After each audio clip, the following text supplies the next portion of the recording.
Hi, and welcome to day 82 of Going from Heavy to Light. So I see Milo's in the background there. Anyway, today I'm having a really tough day. I woke up at 5 o'clock in the morning with a bad headache, and all I wanted to do was stay in bed. But I started thinking about the fact that I needed to get my day going around 7:30, because I needed to have my celery juice. And I cannot tell you how much I was not in the mood for that celery juice. Like, it was the last thing in the world I felt like doing, was making that for myself and drinking it. But then I thought about the fact that, it's so easy to be that person who uses circumstances to make excuses and to give in just to take the easy way out. And I'm not that person anymore. Over these 82 days that I've been doing these videos, as I've been talking about, I'm really upping my game in terms of my commitment to being consistent with things. And I started this celery juice challenge a couple of weeks ago, and I said I'm going to be doing it for 30 days. Turns out it's going to be 29 days because I'm going on vacation. But just because I didn't feel like having it today is just, it's not good enough to not have it. That's not okay. So I got up, I made the celery juice, I got back into bed. We were having lunch with my son today, and it was also hard to push myself to do that, but I was so excited about being with him that I decided to go anyway.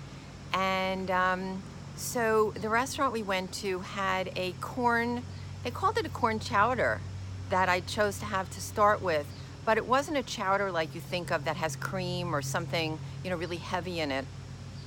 So anyway, it was the delicious soup, and I did one of my tricks to make it stick while I was there, which is scaling it down, right? They gave me a good amount of soup. It was absolutely delicious. There was nothing fattening about it. It was like in a broth base, but I was awake enough at the plate to pay attention to every spoonful that went in my mouth, and I enjoyed it so much that I only needed to have about 10 or 15 spoonfuls, and then I gave the rest to Ron, because I knew that if I had the whole thing, I probably wouldn't be happy when it was over. I just didn't need enough of it, as much as they gave.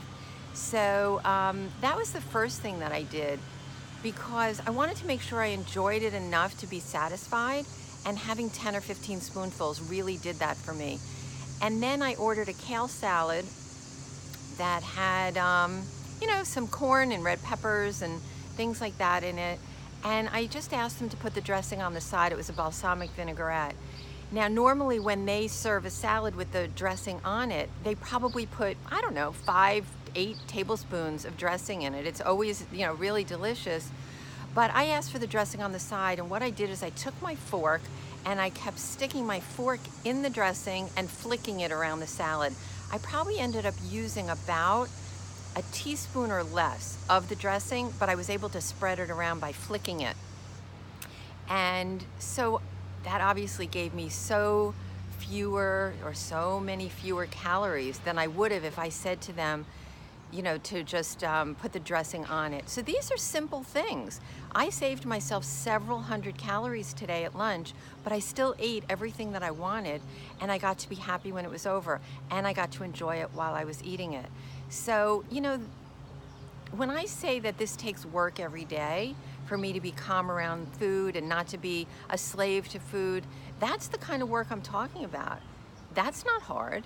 And it's so much easier to actually do the work than it is to go into the mindless behavior that binge eaters do, or people who have all kinds of habits.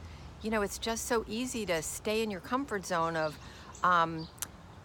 giving yourself excuses, giving yourself outs to just do what's easier or what tastes better or what's more fun. And I don't know about you, but I don't want to be that person. I've grown so much. As I grow littler and littler, I'm growing emotionally lighter and lighter about food and just my commitments in general. So I'm making the best of a tough day today, and I hope you're having a good day, and I will see you tomorrow.